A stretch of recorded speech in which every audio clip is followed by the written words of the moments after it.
Well, thank you, Janet. Hopefully everyone can hear me okay. Excited to be with everyone today as we walk through these pieces. And we're going to get pretty quickly into this, but I did want to mention this was really created because we often see folks who come in looking for a particular type of funding, and instead we want every founder to think about what do you want to do next, and let's find the financing that fits your business. So you're going to see that as a theme throughout all these pieces. As Janet mentioned, we can't officially include this in our official communications website or others, but people think of us like the Mississippi Shark Tank, right? In terms of our work with technology and innovation startups. And it is important to note, it's the reason why I'm so excited about the partnership with the Small Business Development Centers and the SBDC network. We really only work with technology and innovation companies. It's kind of like the martial arts expression that you don't fear an opponent that's practiced 10,000 kicks. You fear an opponent that's practiced one kick 10,000 times. And I could literally tell you nothing about what banks want. And the SBDC, though, is a lot of retired bankers and knowledgeable folks who work closely with lenders. And so for those businesses that are bankable, the SBDC is really the right place. Our companies kind of get laughed out of banks. They're typically going to be in a white coat working on the technology for a year sometimes. But, while it's no Silicon Valley, there are really a lot of this activity that's been happening around the state. Been excited to be a part of that and have been around long enough to have seen quite a few success companies over the years, mostly in the digital space or hard technology companies out of universities and others.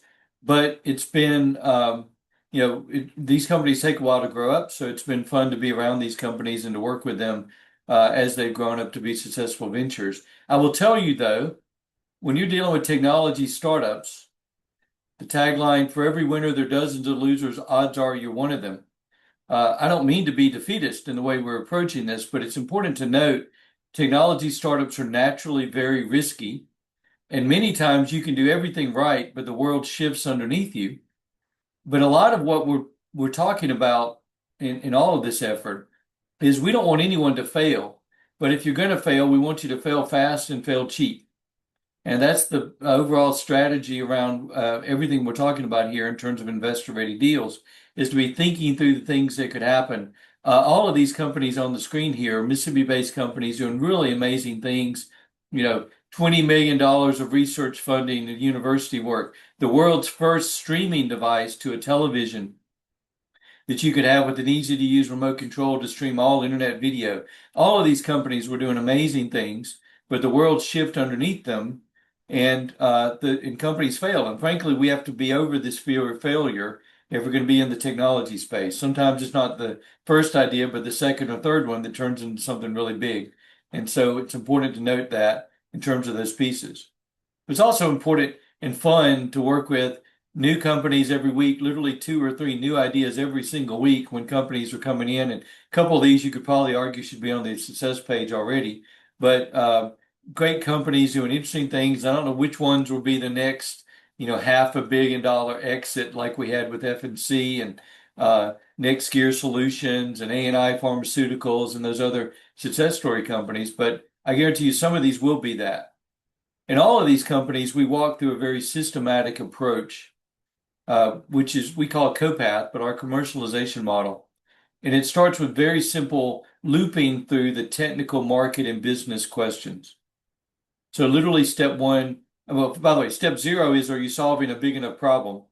But then once we're into that in terms of customer discovery and validation, we're going to look at the questions. Can you do it technically? Does anybody want it? And can you make money at it? So steps 1, 2, 3, pretty simple, easy questions. Then moving back to technology and saying, show me you can do it. Then to the market study to see who's going to buy it. Who are those folks? How do you get to them? And then putting together a plan to do so. And I can tell you, because we got a lot of company founders on the call here, when we introduce this sort of step-by-step process, I can tell you all the time we get a lot of, wait a minute now, I didn't come here to do this systematic process. I thought you were like Shark Tank, you're not going to write a check today.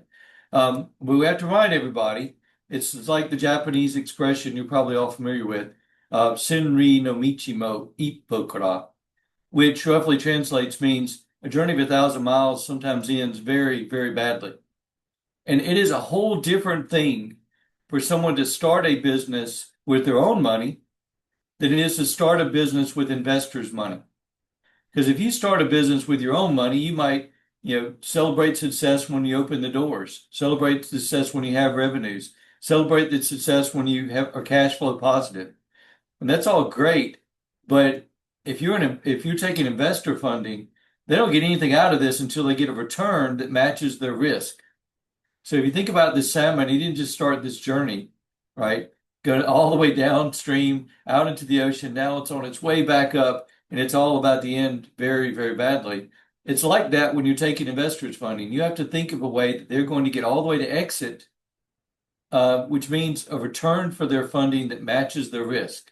Probably means 10 times their money in 5 years, 10 times their money in 7 years at least, kind of return that investors would expect from those deals, because a lot of those deals aren't going to turn out. Although some of you recognize, I've actually been in some rooms with founders when they kind of told me that they thought the salmon was going to be okay, that the bear had overextended himself here. I don't see that in the picture, but we love founders that have that kind of optimism.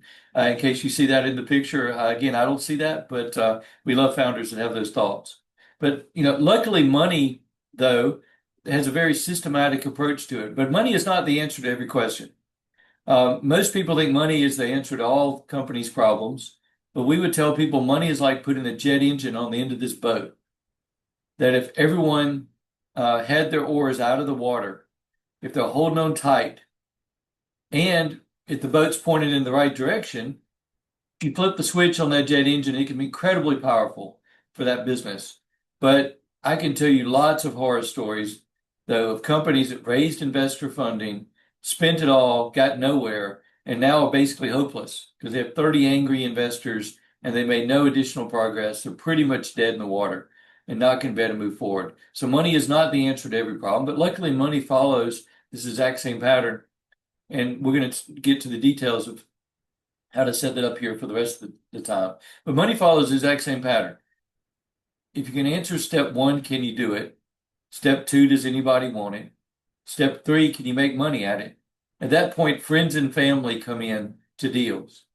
If you have friends and family pitching to you and they can't answer those questions, at least to that level, I can do it, people want it, I can make money at it, you should never consider they're putting any money, even in a friend and family deal.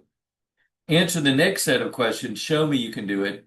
Show me who's going to buy it, how are you going to get to them, or how do you know they want it? And then put together the feasibility to hit that market. That's when investors get involved in a deal. And that's when we would specify what an investor-ready deal looks like. We'll get a little bit more detail into that. Luckily, the money follows the exact same pattern. I'm going to pause for a second to mention we are going to open up for actual audio questions here at the end. But in the meantime, as Janet mentioned, if you have any questions, feel free to stick them in the Q&A or in the chat, and we'll try to monitor those as best we can. And let's get down to where you really came here today. So not only does capital have to fit your plan, we're going to talk in details what that means in a minute, but it really will fit the company. And I would always say, although again, we only work with technology and innovation companies, all of these are in order of preference. So if a company could bootstrap their business, we would be excited about that. If it's a Mississippi-based company, we're going to probably write stories on it. You'll be covered in social media. Problem is, most businesses can't grow and scale to be global leaders, which is what we would expect from a technology startup to want to be in the bootstrap space. But if you could do that, that's the best option. Next come things like crowdfunding for donations. If you're a really awesome coffee shop where this town needs a coffee shop, you can probably do something online and get some crowdfunding more in a donation way. But you got to be doing something really pretty interesting and socially attractive before that could fit. If you have a product, you can do pre-sales crowdfunding. So you might be able to sell your product a year before it's available through Kickstarter or any of these other crowdfunding platforms. Generally, though, you have to have a product to make that work. It's also really important that your intellectual property is taken care of, because if you went out there and you did a Kickstarter campaign for something really great today and you don't have patent protection or intellectual property protection, somebody could probably copy it tomorrow. And so that's no good for you. But if you could do crowdfunding, then that's a awesome option. Next would come banks. So again, even though our companies generally get laughed out of banks, if you have equipment or assets, if you got operating history, a lot of times personal credit can be a factor in the bank lender. But frankly, again, the SBDC is who to talk to about what banks want. Those are all better options than equity capital. But if you're going to give up a piece of your business, and you have to because you just need the money, you then enter into the equity capital range. Now, there is a category. I mentioned friends, family, and we would throw in fools into that category. These are folks who know you personally, and they're willing to bet on you personally, and they're willing to, and you might even be able to win that money or get that money as an investment based solely on the fact that they know that you're going to work harder, treat your customers better, do those things. However, we would not consider that to be an investor-ready deal. If you're going to win because you're smarter, going to work harder, and those things, that's, it's personal traits, and your personal friends and connections may know those things, but that's still not an investor-ready deal. The investor-ready deals, what we would coach companies to be, would be able to raise equity through any of the crowdfunding platforms online for equity crowdfunding, or they would raise money through angel investors, angel investor funds, or true venture capital, which I'll use venture capital with a small v to talk about all risk capital. But true venture capital firms are bigger firms. They're going to be putting in, $5 million and more kind of investment, sometimes a whole lot more than that. So when we talk about investor-ready deals, again, all of these options above would be better options than doing that. However, for our companies, they usually don't have a choice. It's why we focus on investor-ready deals. And if we have one thing that is sort of a common way, oftentimes in a first meeting, that people present this, it usually looks something like this. They got maybe some slick slides and all those other pieces, but it comes down to someone describes something, we usually with a very round number. I need $500,000, $1 million, $2 million, $10 million, whatever that is. And it's describing things like tooling, the first 5,000 units, marketing, hiring a CFO and COO, insurance office, etc. And there are probably a lot of things I could comment on this. One thing, though, that almost always is the case is when they're throwing out this number, they're really mixing things that are upfront cost with ongoing cost in the way they describe that. They might even sometimes even outline it that way by saying, I need $500,000 for my first 12-month runway or 15-month runway or something like that. But that's not really the way you want to think about your spending plan. And so the way you want to think about your spending plan is to instead take those exact same things, basically translate them into what you want to do, and when you're going to spend money on each of those things. So here it's the exact same list, if you noticed here from those. Exact same list, but some are up front, some are on an ongoing basis. And while you're still digging a hole, it's not a $500,000 hole. By month 7, it's only a $206,000 hole. And you might hope that revenues at some point would kick in. Certainly if you're ordering your raw materials that early, you'd hope revenues would kick in so that you then have a way to dig out of that hole. So that's exactly the process that we call the Valley of Death. So you're seeing the startup world Valley of Death can be used in several different ways. But the way we talk about it is really just taking what would you want to do and when would that cost money? Super simple. Let's put those things that you want to do down. When does it cost you money? Let's overlay revenues onto that. And you start to dig yourself into a hole here that revenues will take you out of. And so, in the most simple of forms, in this case, if you forecasted everything you wanted to do, and then when your revenues kicked in, literally how deep the hole is how much money you need to raise. Now, everything costs twice as much, takes twice as long. You wouldn't raise $200,000 if your Valley of Death suggested exactly 200. You'd raise probably at least 300, sometimes 400, depends on that. And you probably would run different scenarios of your Valley of Death. And we definitely want to do sensitivity. But essentially what this creates is your plan translated to dollars. And that Valley of Death is really, really important for planning purposes. Now, you notice when you do a Valley of Death, they're all going to look different. None of them are quite this smooth. This is just an example, of course. But you're also going to see you'd love to have a company like this. It could be debt finance where the valley's not that deep. In this case, they still have pretty high growth rates. But generally, you're not going to get investors in a deal less than $100,000. Friends and family could come in for less than that for sure, but less than $100,000 is not really an investor deal. So this might be filled with other means, debt, things like that. You also will see, so what we used to call lifestyle companies, we kind of call Main Street companies now, where this founder may do great. They're going to be profitable. They're going to be a member of the country club and have a nice house and all those things. But this is not an investor deal because it's just not growing fast enough for them to make that 10 times their money in 7 years kind of number that they're going to need. So can be a great company, a Main Street company, but it's not going to be an investor supported deal. Again, investors need this kind of hockey stick look before they're going to get the kind of exit that they would expect.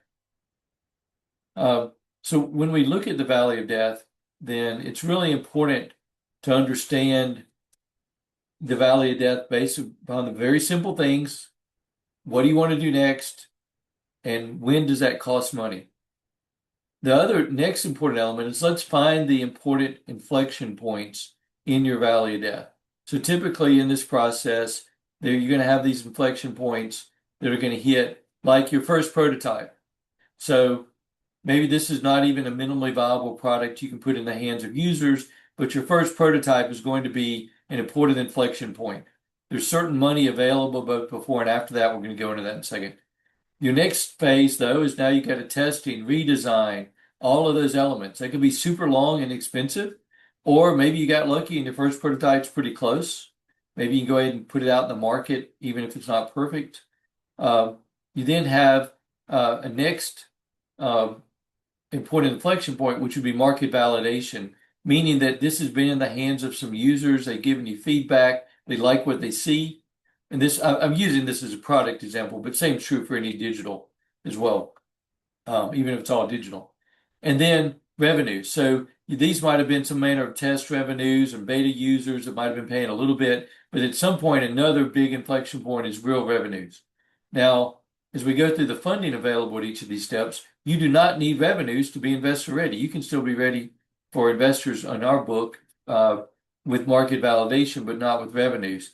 But the further you get along, the better. And it's going from 0 to 1 is more important than from 1 to 10 most of the time in terms of revenues. So getting your first revenues as early as possible makes you a better deal from an investor standpoint.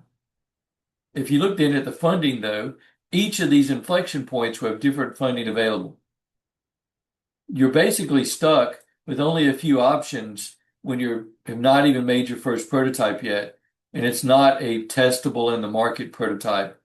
Mississippi Seed Fund has a proof of concept fund that could be used for that. You can do a phase 0 application to get to SBIR funding, and we'll talk about that in just a minute, what all that means. There's some other things that you can get here, just a little bit of money, but it's very difficult to get money here. The point is, if you're an idea and you've not prototyped this, you're pretty much, you're completely out of the angel investor space. There's no even use asking. But there is early stage funding available for that, even at that stage. Now, once you're in this testing and design phase, SBIRs could be a great source of funding. We're going to talk about more. The Mississippi Seed Fund has other programs that could help funding for that. And then the whole point, though, is to get to the next inflection point of market validation. Because once you have market validation, the world opens to you to private investor funding, typically described as angel investors at this stage. Also, the Invest MS program that Innovate Mississippi manages can invest alongside angel investors at that stage. And you do not have to have revenues to be eligible for that. However, if you had revenues, it'd be better. There are going to be some investors who just want to see revenues. Most investors we interact with, though, as long as your product's been in the hand of potential users and you have good feedback showing that they want it, they're ready to buy it, then that's the stage you can typically raise investor funding. again, not from friends and family, they could come in earlier, but for normal investors just in it for the money. All right, so when we look at that in terms of these elements, they typically in order, the MS FAST program I'm going to talk about just a little bit more. Phase 0 funding lets you set up for these SBRs.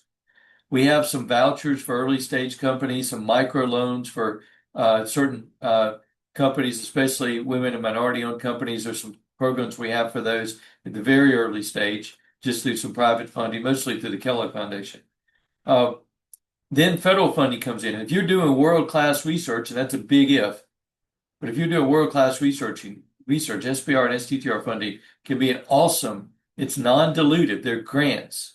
So you don't give up anything, but they're hard to get. And we have a program, the MS FAST program, in helping get those. Then the Mississippi Seed Fund can come in with anything from a 10K proof of concept grant to 25K proof of concept loans. They do require match, but you can use some in-kind for that. And the Mississippi Seed Fund, when you get a minute in a second with our QR code to get involved, you can get more information on that. We also have a statewide angel network with virtual pitches. We have regional angel funds, I'll mention a little bit more. And then the Invest MS program, our venture capital fund can invest alongside these investors in the same way. Another interesting thing we have now is that companies that are qualified as investor-ready deals, we actually have a venture readiness program now too. So in addition to having a good strategy, the right team, the right technology, market, and finances, this capital readiness allows you to actually make sure you've got the right corporate governance, that you've been keeping minutes for the important things, you have the right securities documents. Some of that kind of stuff can actually be really bad. And then, so this is a really exciting program we're happy to have and excited to work with companies on. Now, a couple of the specific ones. The MS FAST program, again, if you're doing world-class research, these SBRs are free money, hard to get, but we can help you. And part of what you can do through the MS FAST program is we can give you $3,000 to write a better grant, and we can also help with solicitation matching, coaching. We have a really great contractor, Joe Graben. We also have contracted with the Mississippi State University to do some additional consulting with founders that are doing SBR activities. So this is a really valuable area if you're doing world-class research. If you're not doing world-class research, you're probably not going to have any shot. But SBRs are really awesome. I noticed from some of the participants in this right now, we've got some SBR participants. So it really is great non-dilutive money.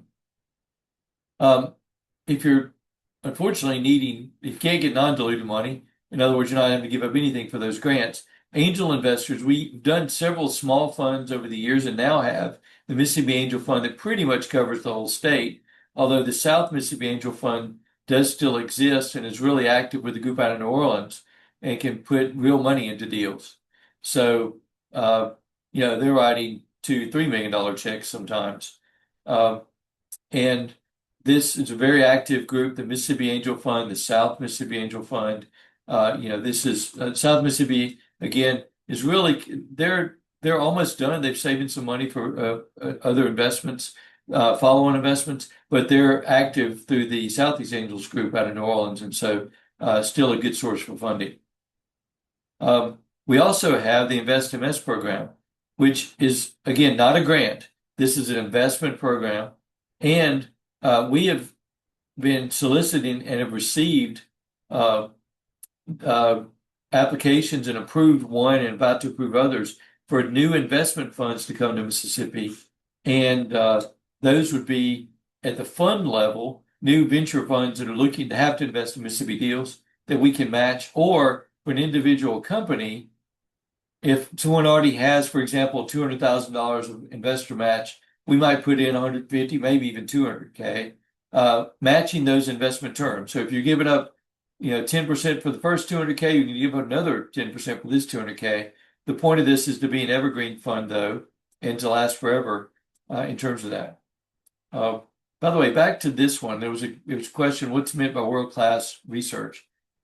Generally, these solutions have to be something that the government wants a solution in the space that you're working, and they believe that you have the ability to deliver that option. So you're generally not going to get this without a PhD researcher from a top university or top in their field, uh, or a private PhD researcher is going to be needed for any of the SBR, STTR.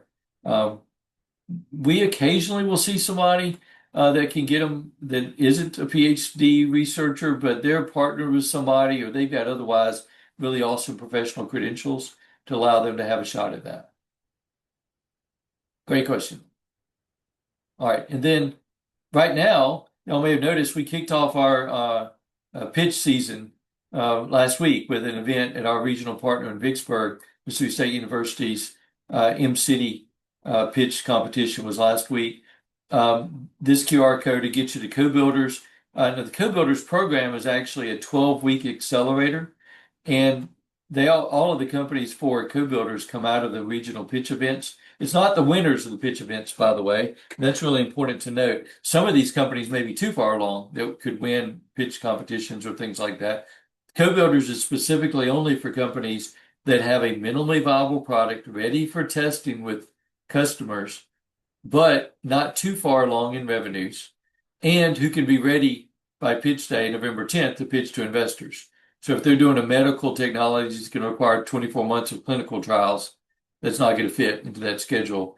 But generally, that's a very narrow window of companies. We're going to pick up to 10 that come in, get investment, really work hard for 12 weeks, and then pitch to investors on November 10th. But the pitch competitions are happening all over the state. I think the next one's in Starkville next week.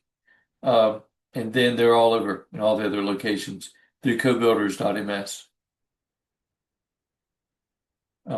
Also, we have a ton of these events all over, and these events we do, the Connect events, we do each Thursday, including this Thursday. So we'll be at Fertile Ground Brewery this Thursday. Also, our partners do events. We've had partner Connect events tomorrow night on the coast, I think. These are all on our events website. Tomorrow night on the coast, there's a Connect event last week in Hattiesburg. So they're all over the place in terms of the Connect events that we do. It's a really awesome opportunity. Our staff kind of acts as matchmakers. So if you come in, we'll find somebody you need to talk to and connect with. And that's what we do through these events. So hopefully you all get a chance to come on Thursday and to hear more about all that. Again, I'm going to wrap up here real quick. But as Amber mentioned in the beginning, we're really excited about our partnership with the Small Business Development Center Network in Mississippi. And Connect MS, if you're a debt-based deal or a startup that's not already in our system, somebody we're not already working through on an intake, then you can connect to Connect MS, get resources there, do an intake, and use this QR code to do so. And then, if you're already in our system, we're already working with you through these processes. There's also still the event opportunity right now to enroll through co-builders and to do a pitch event. I would just tell you that almost nothing can get a company to get more work done than if you know you have to stand up in front of strangers, defend, pitch and then defend your idea, and we give you a mentor for that time. Then, that's doing a pitch event. People can do 6 months worth of work in a month. We see it over and over and over in terms of that opportunity. All right. With that, I would love to open to questions. We've had just a couple here, but if you could either chat questions if you're shy, unmute and jump in if you want to speak questions, we're good with all those. Hey, Tony, while people are waiting or thinking of their questions, can you kind of talk about maybe what are some of the biggest mistakes you see entrepreneurs make especially when they first come in the door, maybe some misconceptions? Yes, well, that's interesting. I always use the Tolstoy line, somewhat misquoted, which is that, they're talking about families in that case, but, all startups that are successful generally look the same, but a startup that's dysfunctional can be dysfunctional in about 50 different ways. Um, but I would say the biggest thing we see is that someone comes in who knows the space well enough to know it works, but can't prove it to investors. So in other words, they can come in and say, "Oh, we know this is going to work because of XYZ."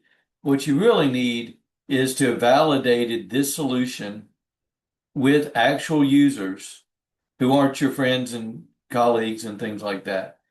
Investors need that proof. And to dig a layer deeper, they're also going to need proof that says if you spend $10,000 marketing this product with this message through this channel, this math tells me you're going to expect 15,000 in sales. Prove that to me.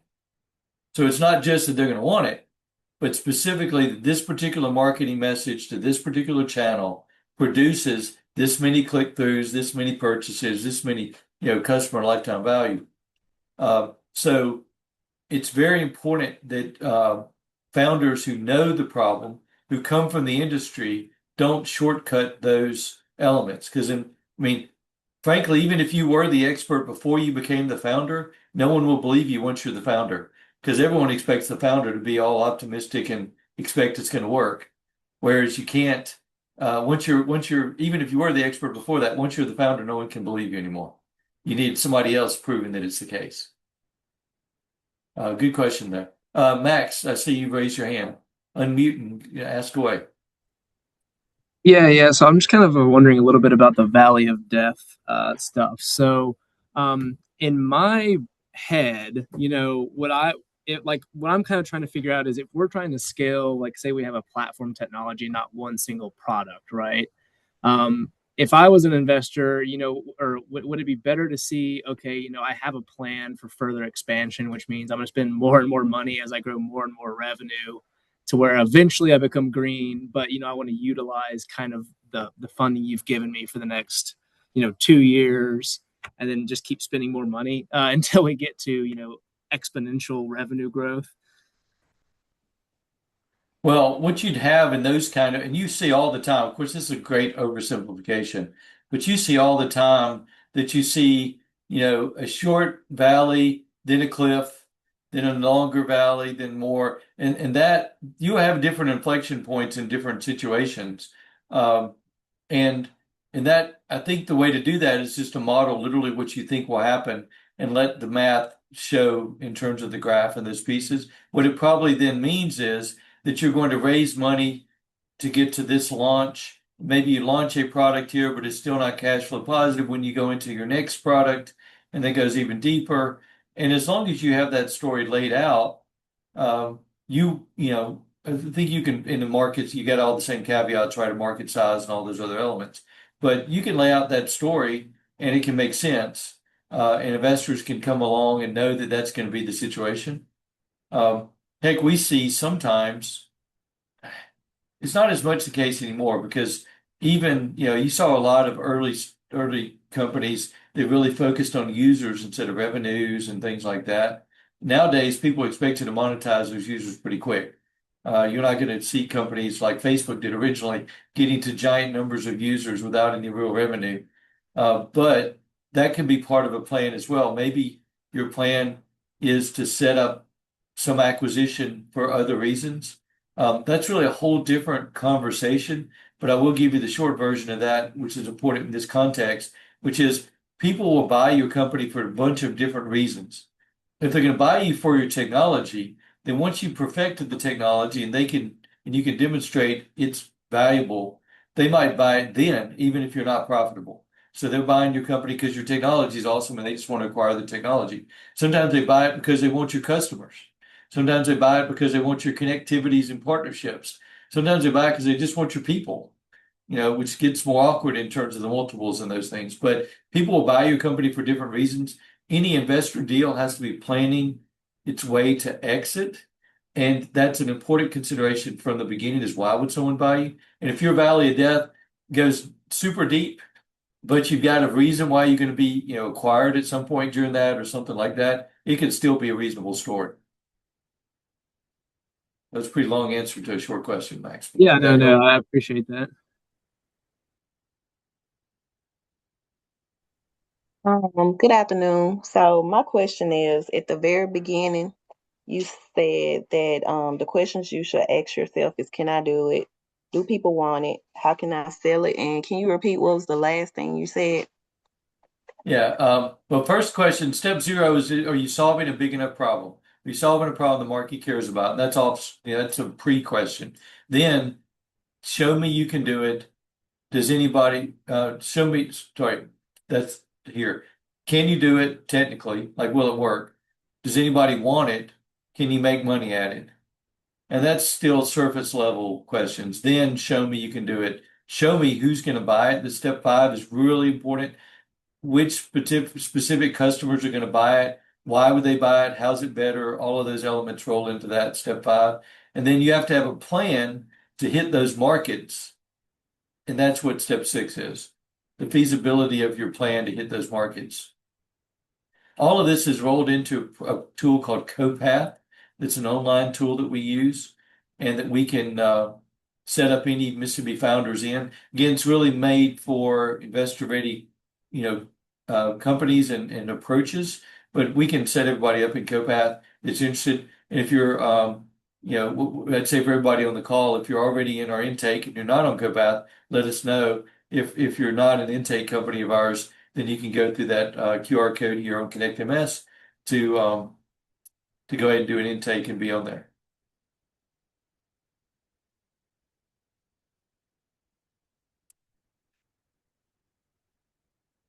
All right. Any other questions? Yeah, Tony, this is Bob Welch down the coast. Hey, I have a question. I don't know if you're aware of it, but Mississippi is greatly underrepresented in NSF, SDIR, STTR bill. I mean, it's to the point where, in fact, Mississippi on a per capita basis has received 1/10 the number of grants as other states. Were you aware of that? Yes, I was. By the way, I could, if everyone couldn't hear, I could barely hear. I turned my volume up. Somehow the microphone's not working that great. But the question was how underrepresented Mississippi is for SBIRs and STTRs, and that's very much fact. It's the reason why we have the MS FAST program, and the FAST program was set up to help greatly underrepresented states, and there are a variety of reasons for that. I mean, it comes down to not having, I mean, if you look at research dollars per capita, we are way down on that as well.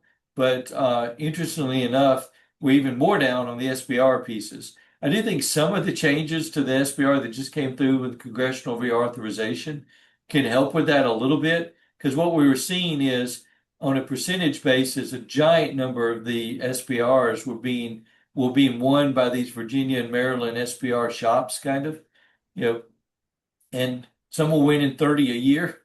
And we couldn't compete like that. But frankly, the other thing that's happened in Mississippi is our companies that were winning a lot of SBRs early, Camgen Microsystems, Hyperion, Envision, those guys are a little further along and are not using SBRs as much. But it is an area, it's the reason why we're trying to spend some money to help get better applications, help make better connections. And it's very much on our minds, the fact we got to grow this here in Mississippi.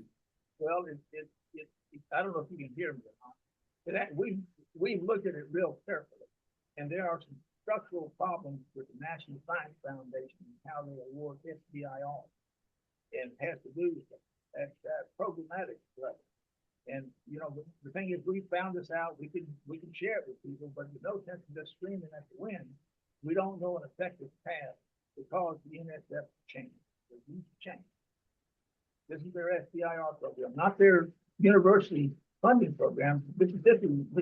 Universities are actually doing fairly well with SBIR grants, but with grants, SBIR program is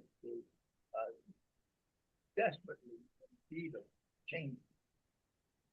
Well, I tell you what's interesting on that. I would love, between Joe Graben and myself, because Joe's our contractor at SBR Guru, we can take that through SBA if we think that could be a potential action. Because, SBA runs the SBR program, although the 11 federal agencies that have SBRs have their own, programs underneath that. But SBA would be an interesting conduit if there's something we could share in that to get to NSF. I'd love to maybe we just talk offline or email me. I'd love to figure out if there's a way we could attack that. I'll email you some material. Okay, that'd be great. Oh. All right. Still got about 10 minutes for questions. Any other questions on any of these pieces?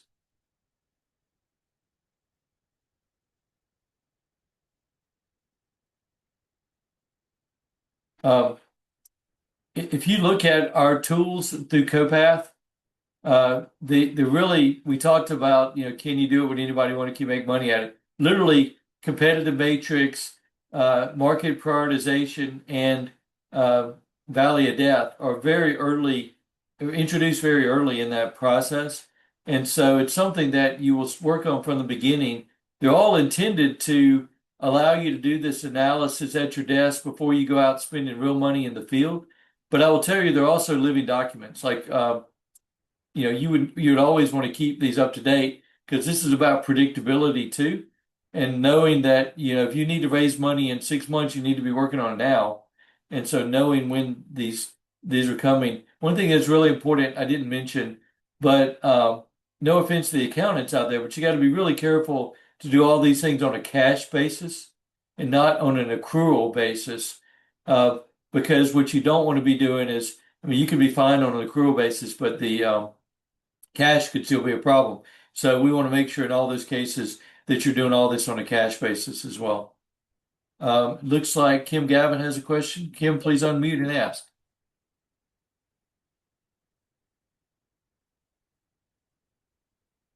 Hey, Kim, you can unmute. I can ask you to unmute. There we go.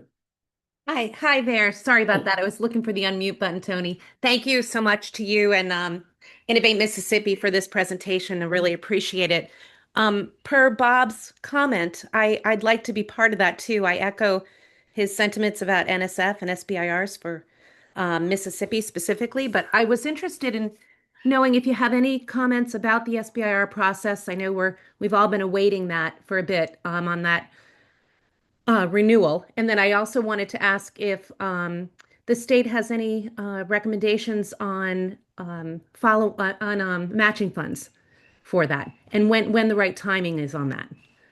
Yeah, great question. Thank So, and I don't know. I've actually got a meeting with the SBA, our SBA representative on the FAST program next week. So I'm expecting to hear a little more about what they expect in terms of the new, after reauthorization. For those people not paying attention to that space, SBRs were not authorized by Congress and expired September 30th, but have now been reauthorized. And so how they come back is going to have a few different wrinkles, which I think is going to be overall positive for the program.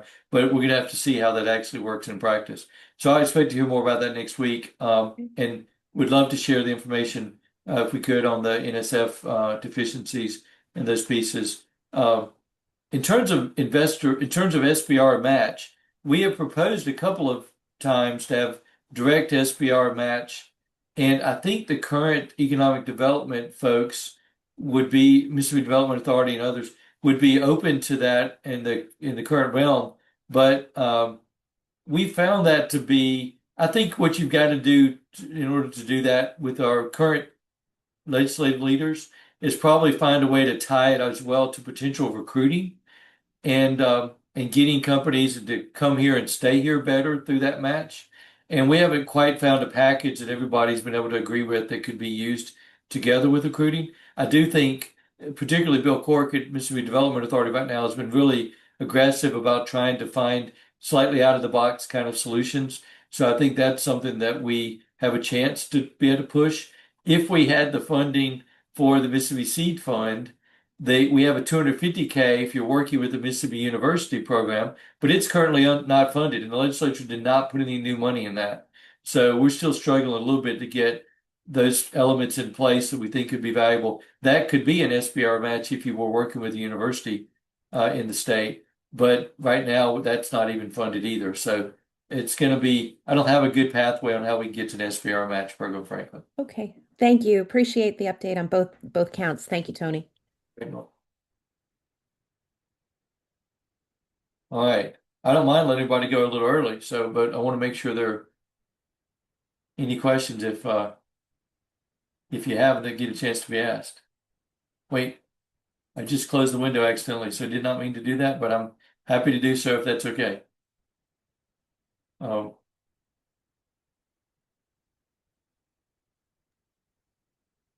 wait, Kim, another question? Yeah, I have another question.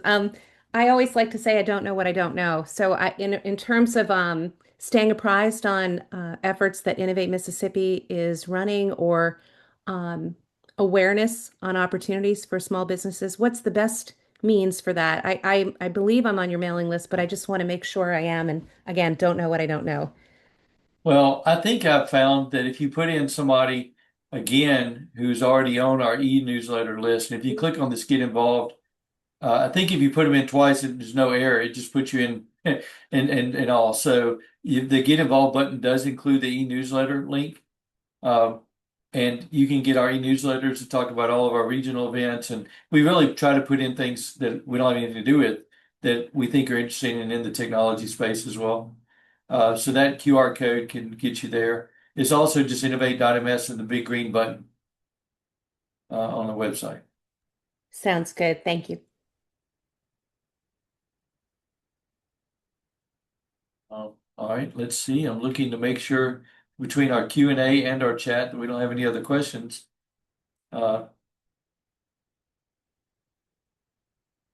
If not, nope, didn't look at any other open questions. Anything we missed? And if not, we'll give you back some 7 minutes. I have one more question. Okay, yes, go, Kim. Sorry. I see a lot of women on this call, which I applaud. And I just wanted to ask if there's any opportunities for women-owned small businesses that you're involved in or the state is supporting or other organizations supporting us. You know, that's such an awesome question. We one thing that I think would be valuable and would be super easy is just to even try to find a collaborative environment or something. That we have some programs that are open to women and minority founders, even some microloans and things like that. But we don't do anything to get the group together. And I think that'd be an easy thing that we should think about how best to do. I will make that note to try to figure out how we can even just come up with a collaborative way to do that. There could be a program I'm not familiar with that exists, but if not, I mean, I don't want to recreate the wheel. But if not, we'd love to try to find a way to do that. Okay, I would be game to participate, so I'll stand by. Thank you. Janet Parker and April and our staff, we're going to figure out something on that. I know.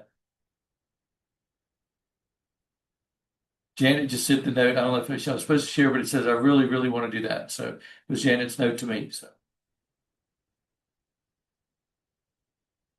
all right, hold on a second here. They just got another question.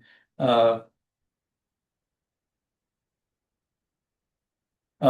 so this is a particular, somewhat specific question, but it's saying, you know, what would be the margins and revenue mix and investors want to see before taking it seriously?